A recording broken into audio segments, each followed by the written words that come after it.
Meus irmãos, a graça e a paz seja sobre nós. Amém? Queridos, vamos orar seguindo o processo litúrgico. Nós vamos orar pela igreja, por cada um de nós, para que o Senhor nos conceda graça, para que o Senhor fortaleça-nos na fé cada dia, venha encher o nosso coração de esperança no Senhor e nas verdades do Evangelho. Vamos orar. Eu convido você para estar intercedendo nesse momento pela igreja, pelo avanço do reino, pelo crescimento do Evangelho nessa cidade, nas regiões circunvizinhas. Vamos orar ao Senhor. Pai amado, nós queremos te louvar, queremos te agradecer por estarmos nesta noite na tua santa e gloriosa presença. Já louvamos, já cantamos, já expressamos a nossa gratidão ao Senhor, entregando ao Senhor os dízimos, as ofertas. E agora temos esse momento do culto, ó Deus, que estaremos nos preparando para ouvir a tua palavra e também intercedendo pela igreja. Oramos para que o Senhor visite cada um de nós. Visita aqueles que não puderam estar aqui nessa noite. Visita que o teu Espírito Santo possa incomodar, trabalhar, restaurar, santificar, despertar cada um de nós. Oramos pelo avanço do Evangelho, pelo crescimento do teu reino. Oramos para que a tua vontade seja feita como é feita no céu. Nós oramos para que a cada dia o Senhor continue nos dando sabedoria, revestindo-nos da tua graça e do teu poder. Que o Senhor fortaleça aquele que está fraco. Que o Senhor possa dissipar as dúvidas daqueles que nesse momento não tem esperança, que está aflito o seu coração. Que o Senhor possa ir ao encontro, trazendo graça, consolo e restauração. Oramos, ó Deus, portanto, colocamos diante do Senhor a vida desta igreja, do conselho, do pastor, de todos os oficiais, de todos os membros, para que cada dia a igreja possa crescer em graça e sabedoria na unção do teu Santo Espírito. Nós assim oramos e entregamos diante do Senhor nossas vidas e cada um de nós pedimos a tua graça nessa noite, em nome de Jesus. Amém. Meus irmãos, vamos abrir a palavra do Senhor na carta de Paulo aos Romanos, capítulo 8, versículo 1. Eu só vou ler o versículo 1, mas eu gostaria que você continuasse com a Bíblia aberta no capítulo 8. Nós vamos fazer alguma situação ao longo da reflexão e eu queria que você acompanhasse conosco.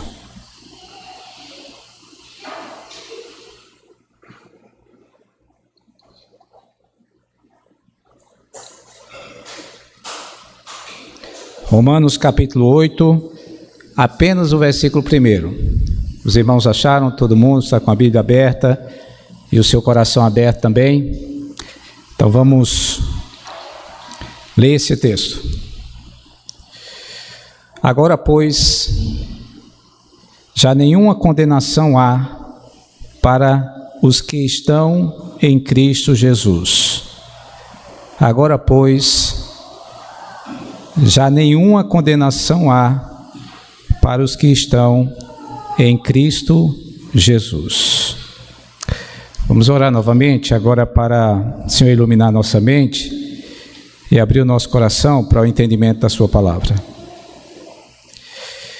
Senhor, mais uma vez, buscamos o Senhor em oração, dessa feita, pedindo que o Senhor nos capacite, que o Senhor ilumine o nosso entendimento, que o Senhor nos conceda sabedoria, graça, para ministrar a tua palavra com poder, autoridade e fidelidade às Escrituras Sagradas.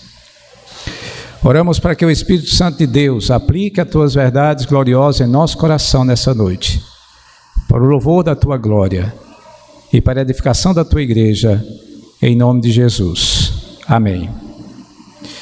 Meus irmãos, nessa noite, eu gostaria de compartilhar com os irmãos algumas verdades gloriosas e incontestáveis para aqueles que estão em Cristo Jesus. E baseado nesse texto de Romanos capítulo 8, nós queremos destacar algumas dessas verdades. Sabemos que algumas verdades na história da humanidade, durante o transcorrer da história, foram contestadas. Talvez pelo avanço também da ciência, houve algumas indagações e mostraram que aquilo ali não era verdadeiro. Mas a palavra de Deus, ela é fiel, ela é verdadeira, ela não passará, e ela nos ensina várias verdades gloriosas.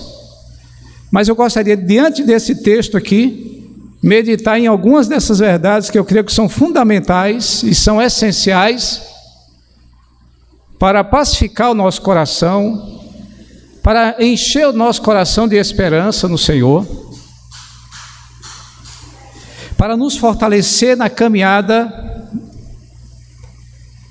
e para guiar os nossos passos no caminho do Evangelho. E para você que já conhece o Evangelho, a leitura de Romanos é essencial. Se você ainda não leu Romanos, é interessante que você, que quer conhecer as principais doutrinas da fé cristã, é essencial que você leia as cartas aos Romanos. O apóstolo Paulo destaca aqui algumas verdades essenciais, principalmente do capítulo 1 ao capítulo 11. Aí, a partir do capítulo 12, ele, na sua carta, ele torna algo mais prático. Essas verdades são colocadas como práticas na nossa vida cristã. Aí o apóstolo Paulo vai falar sobre a ira de Deus, vai falar sobre a justificação pela fé. E é interessante tantas verdades gloriosas que nós encontramos nesse texto. A partir do versículo 6 e 8, melhor, do capítulo 6 e 8, ele também vai nos mostrar, vai encaminhar nossa vida, o que deve ser, como deve viver aquele que crê em Jesus, que recebe Jesus, que tem Cristo na vida. E aí, o Romanos 7, ele vai falar daquele que deve estar morto no pecado e vai agora viver para Cristo. Mesmo estando morto no pecado e procurando viver em Cristo, isso vai revelar quem nós somos diante do Senhor. Ele vai falar de leis, de princípios e ações que estão dentro de nós, que aquilo que nós não queremos fazer, a gente faz, e aquilo que a gente não quer fazer, a gente termina fazendo. Aí isso vai revelar quem nós somos, a dicotomia do ser humano, as contrariedades, como nós somos seres difíceis, complicados. E Romanos 7 vai falar isso, e ele termina Romanos 7 fazendo um brado de agonia, de desespero profundo, de uma crise profunda e uma crise acentuada de um homem de Deus. Ele vai dizer no versículo 24 do capítulo 7, e para você entender bem Romanos capítulo 8, você tem que entender essa luta interna que existe dentro de nós. Nós queremos servir a Deus, queremos amar a Deus, mas acontecem algumas coisas dentro de nós que, se a gente não controlar, a gente pode partir para cima, a gente pode dar uma voadora na pessoa. A gente quer perder a paciência, não é verdade? Nós somos seres assim, complicadíssimos. E ele diz que existe esse princípio dentro dele, essa agonia, dizendo: aquilo que eu quero fazer, eu não consigo fazer. Aí no versículo 24 do capítulo 7, tem aqui essa mensagem que diz: desventurado homem que sou, quem me livrará do corpo desta morte? Quem me livrará dessas contrariedades que existem dentro de mim. Quem pode me livrar? Aí ele dá a resposta no versículo 25, diz: graças a Deus,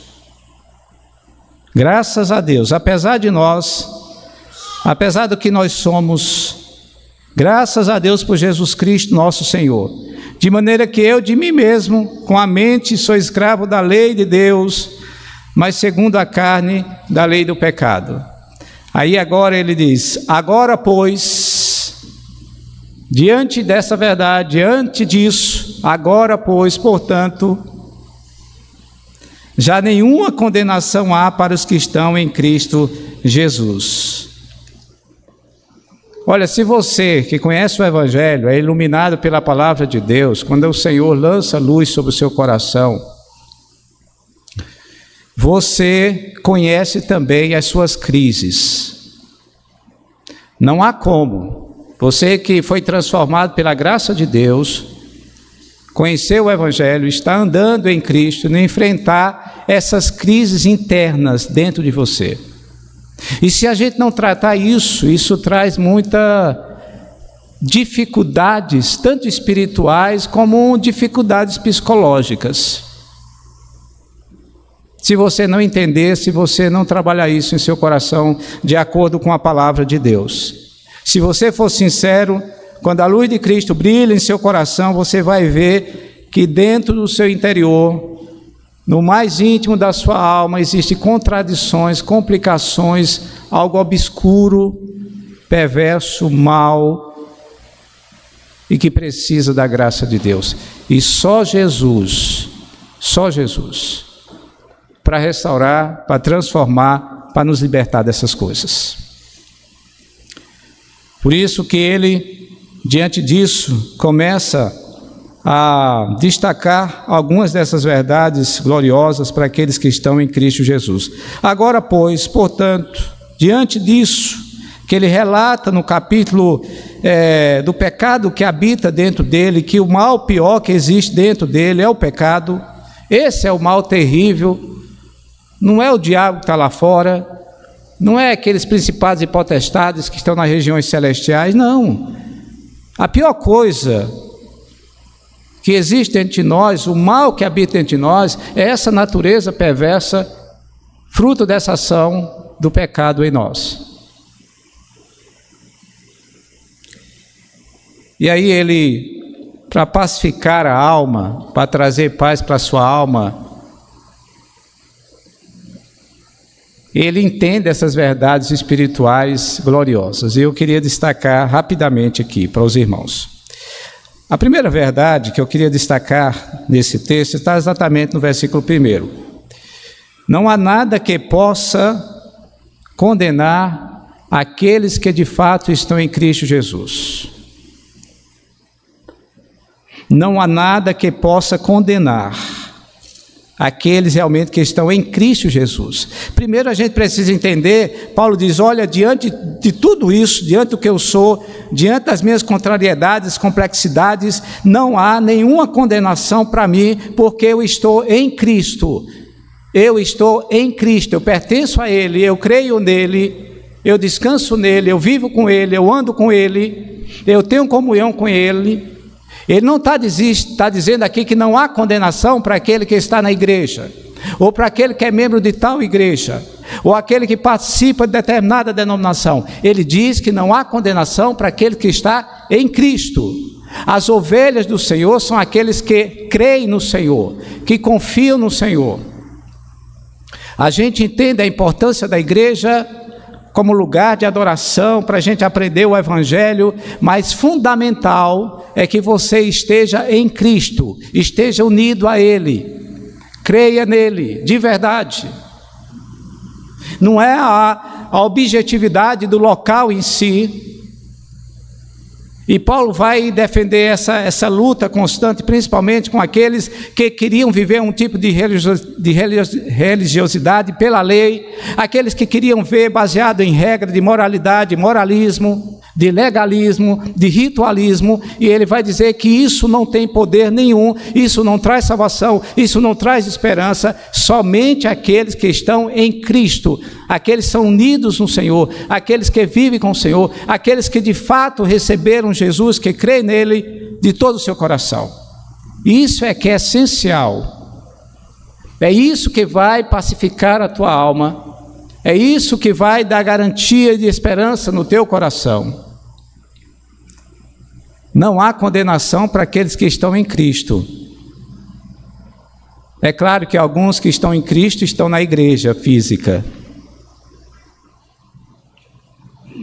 Mas é bem verdade que muitos estão na igreja física, mas ainda não estão em Cristo. Agora, quem está em Cristo, diz ele, não existe condenação, porque Jesus, só ele de fato pode salvá-lo dessa condição pecaminosa, como diz o versículo 25 do capítulo 7. E aí vem essa verdade tão gloriosa da sua justificação pela fé. Ninguém poderá condenar. Se você está em Cristo, se você é ovelha do Senhor, ninguém vai arrebatar você da mão do Senhor. Ninguém vai arrebatar. E não há condenação porque Jesus morre por você de maneira sacrificial na cruz, ele morre em teu lugar, ele te justifica. Não há condenação porque ele morreu por você, ele ressuscitou de maneira gloriosa. Não há condenação para você que está em Cristo por causa não apenas do sacrifício de Cristo, não apenas pela ressurreição de Cristo, mas também por causa da intercessão poderosa de Cristo. Não há condenação, porque você está em Cristo, porque você entende que Cristo morreu por você, que Cristo ressuscitou para a tua justificação, porque você confia não em você, não nos seus méritos, não nos seus atos externos e objetivos, mas na subjetividade de uma fé de entrega confiante, que crê no que Jesus fez, na ressurreição dele que traz justificação para você, e na intercessão dele constantemente por você. Se tem uma das coisas que Jesus está fazendo por nós e tem feito é interceder por nós. Ele intercede por nós. Por isso, diz o texto, não há nenhuma condenação, porque ele está intercedendo por nós. Veja aí Romanos capítulo 8, versículo 33, irmãos. O 33 e 34. Quem tentará acusação contra os eleitos de Deus? É Deus que os justifica. Quem os condenará? É Cristo Jesus quem morreu e antes quem ressuscitou, o qual está à direita de Deus e também intercede por nós. Veja aí, não há condenação, não há acusação, porque Ele morreu por você, porque Ele ressuscitou para a tua justificação e porque Ele está à direita de Deus intercedendo por nós. Por isso que não existe nenhuma acusação, nem de pessoas, nem de demônios, nem de diabo, nem nada disso. Se você está em Cristo, você está protegido, guardado, nada pode arrebatar você das mãos do Senhor. Isso é uma verdade gloriosa, isso é uma verdade incontestável para aqueles que estão em Cristo. Nenhuma acusação, querido, nenhuma condenação há para aqueles que foram libertados da lei, do pecado e da morte. O Deus planejou o Deus Pai planejou a tua salvação, o Deus Filho realizou a tua salvação, o Deus Espírito Santo aplica a salvação em sua vida. Então, a primeira verdade gloriosa é essa. Não há condenação, não há acusação. Descansa a sua alma. Se você crê no Senhor, se você confia nele, se você de fato foi transformado pela graça dele, e o Evangelho transformou sua vida, apesar dessas acusações que vêm do inimigo na tua mente, apesar dessas coisas que acontecem no teu interior, que você às vezes nem entende, mas porque eu sou crente, eu quero viver assim de maneira tão piedosa, e eu me pego praticando determinadas coisas. Entenda e descanse na graça, no que Jesus fez por você. E Ele é poderoso, graças a Deus pela vitória que temos no Espírito Santo. Outra verdade básica, clara do texto, que eu queria destacar com os irmãos nessa noite, é que não há nada que substitui o Espírito Santo para nos tornar filho de Deus e pacificar a nossa alma. Uma coisa importante também está no versículo 14 de Romanos, capítulo 8. Por favor, eu vou estar lendo, os irmãos acompanhem. Não há nada que substitua a ação, a operação do Espírito Santo para nos tornar filho de Deus. Versículo 14 de 8 Romanos diz: pois todos os que são guiados pelo Espírito de Deus são filhos de Deus. Ninguém é filho de Deus sem a ação regeneradora do Espírito Santo. Ninguém nasce de novo sem a ação poderosa do Espírito Santo. O Espírito Santo é o doador da vida física e espiritual. E é Ele quem nos vivifica, é Ele que regenera, e é Ele que dá o novo nascimento, é Ele que transforma, é Ele que purifica, é Ele que age dentro de nós, é Deus vivendo dentro de nós. É o Espírito Santo que nos liberta da escravidão, é o Espírito Santo que nos capacita a obedecer os preceitos da palavra de Deus, é o Espírito Santo que nos direciona no caminho da santidade, está do versículo 5 ao versículo 8, sobre isso. Então é o Espírito Santo, mas principalmente na questão da filiação. Ninguém torna-se filho de Deus sem ter o toque, a ação poderosa do Espírito Santo de Deus. Não há ninguém em toda a terra que se torna filho de Deus sem esse convencimento, sem esse toque, sem essa transformação gerada pelo Espírito Santo de Deus. Aqueles que são guiados pelo Espírito Santo de Deus. E aí existe outra coisa muito importante, é essa dependência do Espírito Santo para viver como filho de Deus. Então, uma das coisas que tranquiliza a nossa alma, mesmo diante dessa diversidade, dessa dicotomia que existe dentro de nós, apesar de tudo isso, nada traz mais pacificação para o nosso coração de que a gente saber que nós não estamos condenados, que nós não seremos condenados.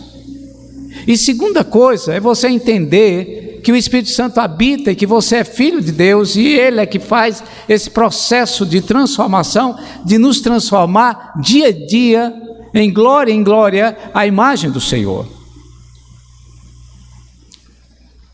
Então nós precisamos cada dia nos inclinar para o Espírito Santo, e aí ele vai falar desse viver cristão. Ou você se inclina para a carne, ou você vai se inclinar para o Espírito Santo. Aqueles que cogitam, se inclinam para a carne, vão colher as consequências, essa dissolução que é decorrência do Espírito Santo, melhor, da carne. Essa dissolução que aquele que enche do Espírito Santo, é cheio do Espírito Santo, ele não vive em dissolução.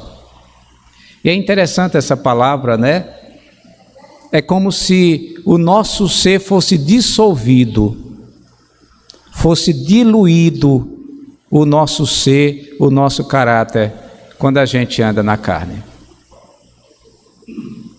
Mas aqueles que se inclinam para o Espírito Santo têm um caminho de vida, de paz, de justiça, de alegria. E é essa verdade que aqueles que de fato são filhos de Deus, o Espírito Santo habita nessa pessoa, guia essa pessoa, aplica a redenção no coração dessa pessoa. Então não há como a gente viver a vida cristã, apesar de nós, apesar das nossas contrariedades, sem a dependência, sem a direção, sem essa relação íntima com Deus através do Espírito Santo, Ele orientando, guiando-nos através da palavra. Não há como nós nos tornarmos filhos de Deus com o coração cheio de graça, de esperança, se não houver essa direção do Espírito Santo, esse agir do Espírito Santo. É por isso que a palavra do Senhor diz: enchei-vos do Espírito Santo.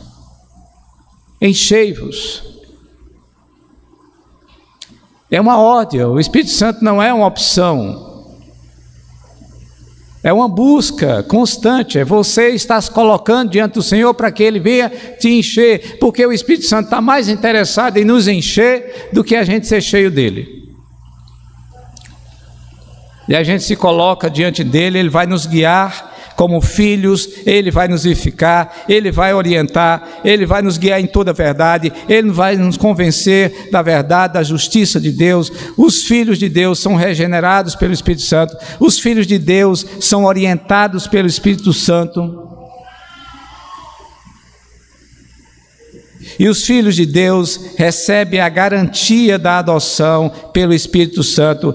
Diz aí Romanos capítulo 8, versículo 15: porque não recebeste o espírito de escravidão para viverdes outra vez atemorizados, mas recebeste o espírito de adoção, baseado no qual clamamos: Abba, Pai. Então, meus irmãos, esse texto, ele é extremamente profundo, daria várias pregações. Se for fazer o sermão expositivo de todos esses versículos, isso aqui é de uma riqueza inigualável, é algo extremamente precioso. Mas a gente quer destacar alguns pontos essenciais. Então não há como ser filho de Deus, viver uma vida pacificada, sem essa orientação, sem essa direção, sem essa comunhão com Deus através do Espírito Santo. Isso vai trazer paz ao seu coração, vai encher o seu coração dessas verdades gloriosas. E eu queria destacar mais uma verdade aqui, irmãos, diante desse texto de Romanos capítulo 8. Não há nada que se compare com a glória eterna preparadas para nós. Romanos capítulo 8, versículo 18. Aí eu queria relacionar um pouco o sofrimento que você passa por causa desse princípio que existe dentro de você, por causa da sua limitação, e a glória que Deus há de revelar para você. Romanos 8, versículo 18. Só o versículo 18. Porque para mim tenho por certo que os sofrimentos do tempo presente não podem ser comparados com a glória a ser revelada em nós. Bom, aí o apóstolo Paulo agora vai falar-nos que é o Espírito Santo que testifica, que nosso Espírito, nós somos filhos de Deus, e que mesmo sendo filho de Deus, tendo o Espírito Santo de Deus habitando dentro de você, mesmo ele dizendo que não há condenação e acusação para a tua alma, mesmo assim você sofre e eu sofro. O sofrimento faz parte da nossa existência. Hoje pela manhã eu estava meditando em João capítulo 11, quando o Senhor chega diante e recebe a notícia, da morte de Lázaro, quer dizer que ele estava doente. E aí o texto diz assim que o Senhor amava muito aquela família. Amava Marta, Maria e Lázaro. Diz o texto, e o Senhor os amava. O que a gente aprende? Uma coisa muito importante. Mesmo sendo alvo do amor de Deus, isso não isenta você e eu de passarmos por sofrimento. E quando a gente enfrenta o sofrimento e a dor humana, às vezes fica sem entender por que nós passamos por isso e achamos que Deus está demorando demais para agir em nossa vida. Ele chega lá e diz: ó Senhor, se tu tivesse aqui, o nosso irmão não teria morrido. E isso faz com que a dor, o sofrimento,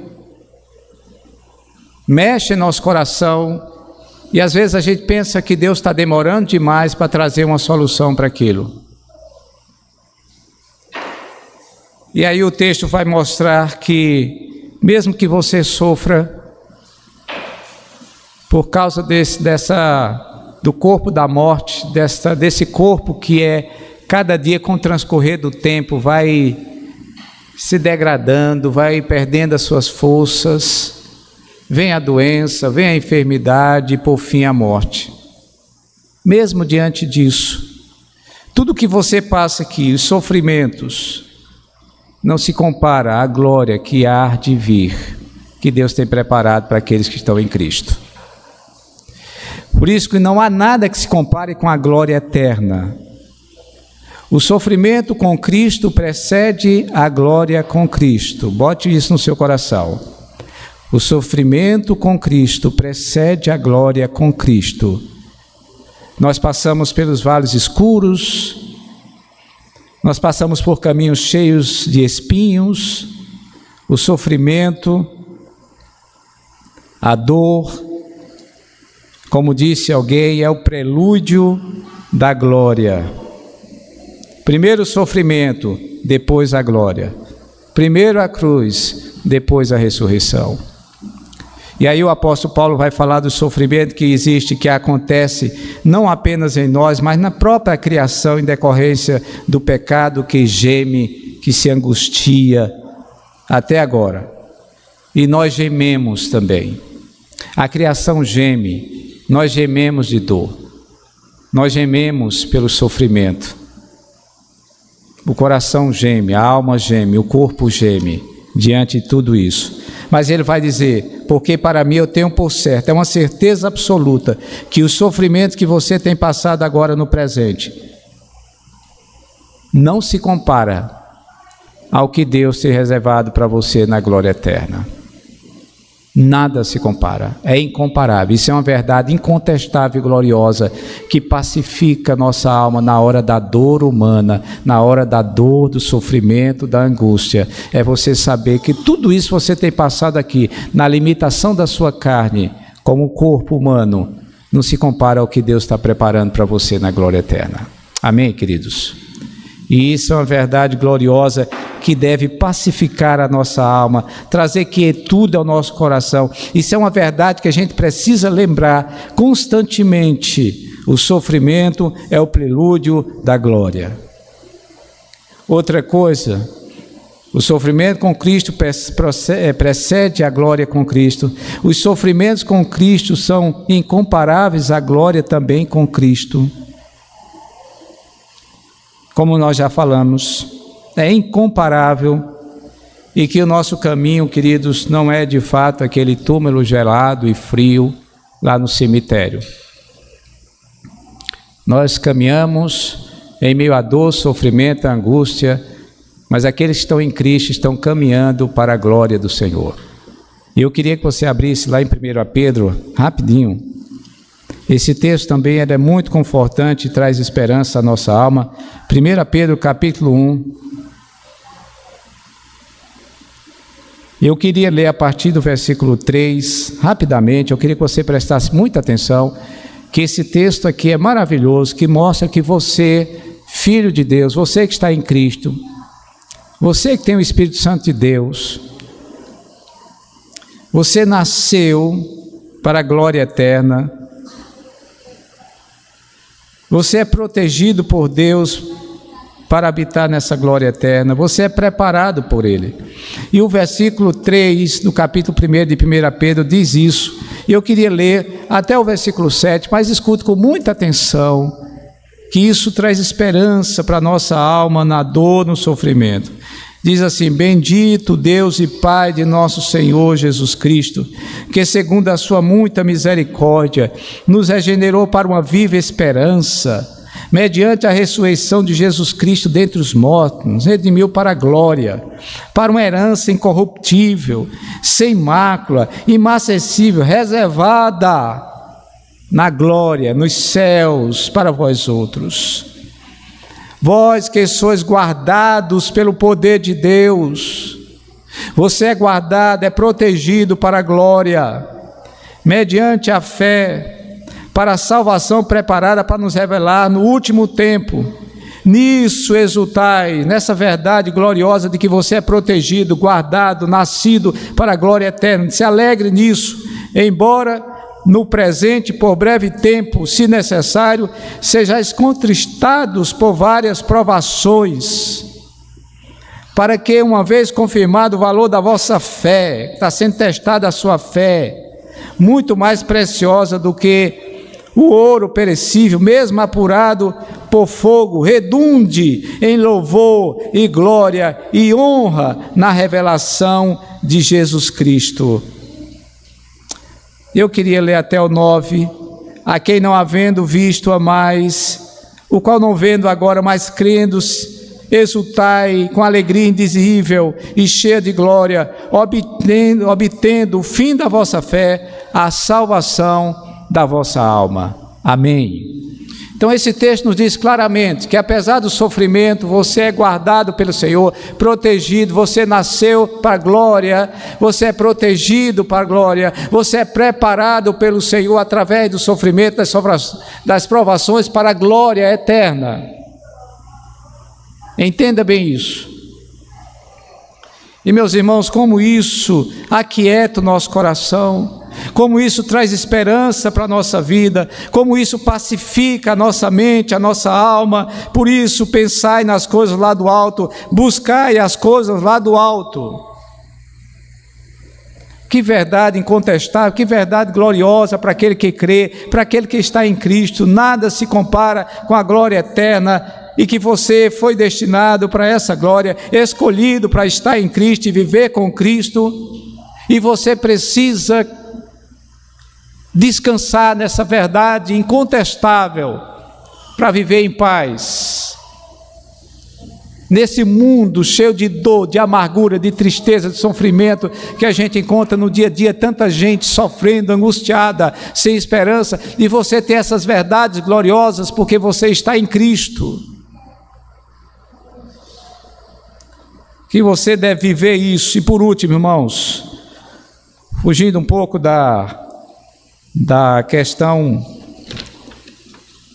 homilética do pastor presbiteriano, que eu aprendi no seminário que o pastor presbiteriano tem que pregar em 3 pontos. Às vezes eu passo um pouco, fujo dessa regrinha. Mas, irmãos, eu queria terminar dizendo só outra verdade gloriosa e incontestável nesse texto de Romanos capítulo 8, que você guarde em seu coração. Não há nenhuma situação que possa separar você do amor de Deus. Romanos 8, versículo 31.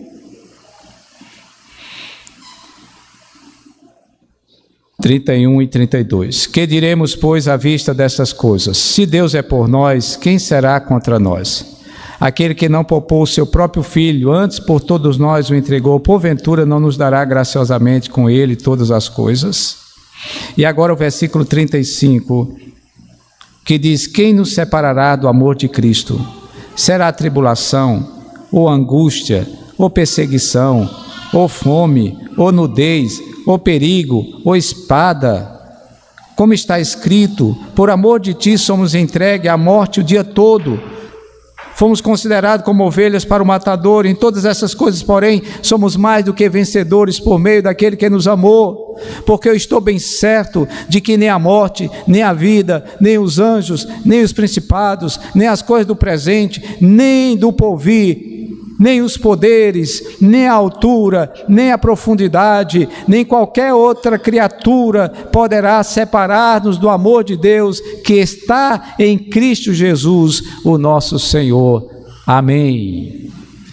Nada pode nos separar, seja qual for a dimensão, seja as dificuldades, as desgraças desta vida, seja os poderes sobrenaturais, seja os principados e potestades que estão nessa dimensão espiritual, nem o tempo presente, nem o futuro, nem o espaço alto ou baixo, nem criatura nenhuma pode separar você do amor de Deus em Cristo, que alcançou você, que chamou você, que escolheu você, que transformou a sua vida, e que você está neste amor, você crê nesse amor, descansa nesse amor e vive nele. Meus irmãos, que verdade tão gloriosa também para a gente. Nada pode. Qual é o teu medo? Qual a acusação? Qual a condenação? O que é que você acha que pode separar você de Jesus. O que na vida pode separar você de Jesus? O sofrimento, a dor, a tragédia, as desgraças dessa vida? Você acha que isso é que pode separar? Na vida, pensa aí o que pode separar você do amor de Deus. Pensa em alguma coisa que pode afastar você do amor de Deus, pode separar você daquele que te ama. Pensa, é a morte? É o medo da morte? É o que vem no porvir? É o espaço-tempo? Você está longe demais, distante demais, em alguma outra cidade, em alguma outra localidade? São os principados, esse colegiado de príncipes, seja os anjos, seja os demônios. Você acha que alguma coisa dessa pode separar você do amor de Cristo? Alguém pode arrebatar você do amor de Jesus, das mãos do Senhor? Tem alguma coisa? Não tem.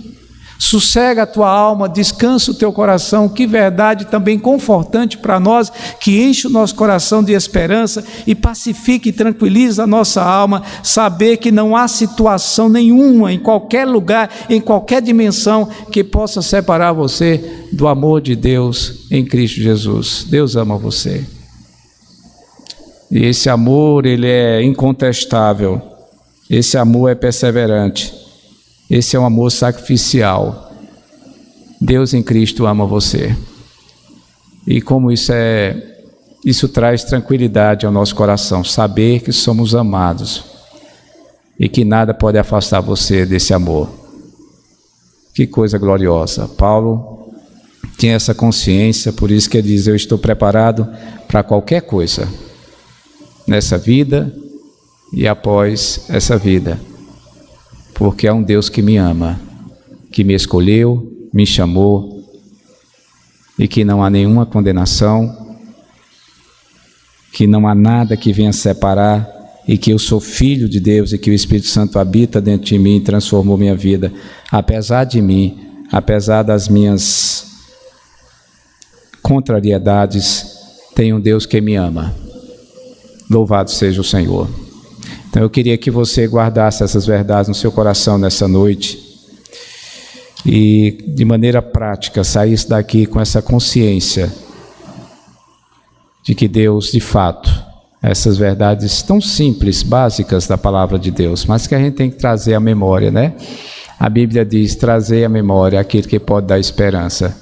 Eu creio que textos como esse aqui são textos que, se você traz constantemente para a sua lembrança, você vai ter esperança no Senhor. Vamos ficar em pé, queridos? Vamos orar?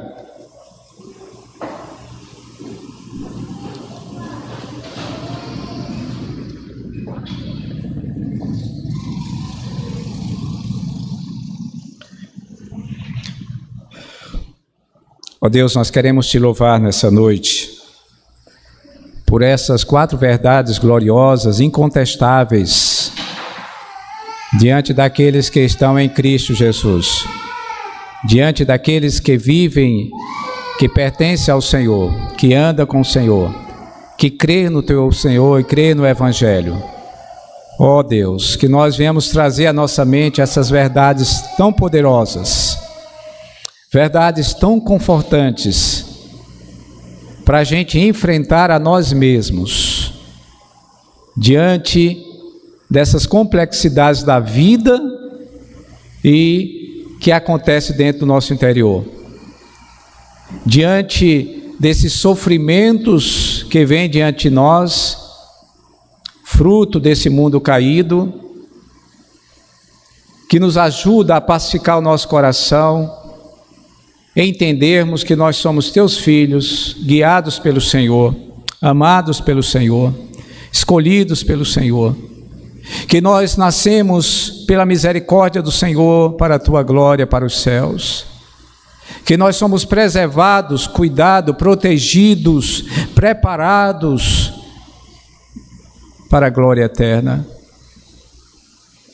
Que bom, Senhor, nós sabermos nessa noite que não há nada, nenhum tipo de dimensão espiritual, terrena, humana, no espaço-tempo, que pode nos afastar do teu amor, da tua graça, da tua misericórdia.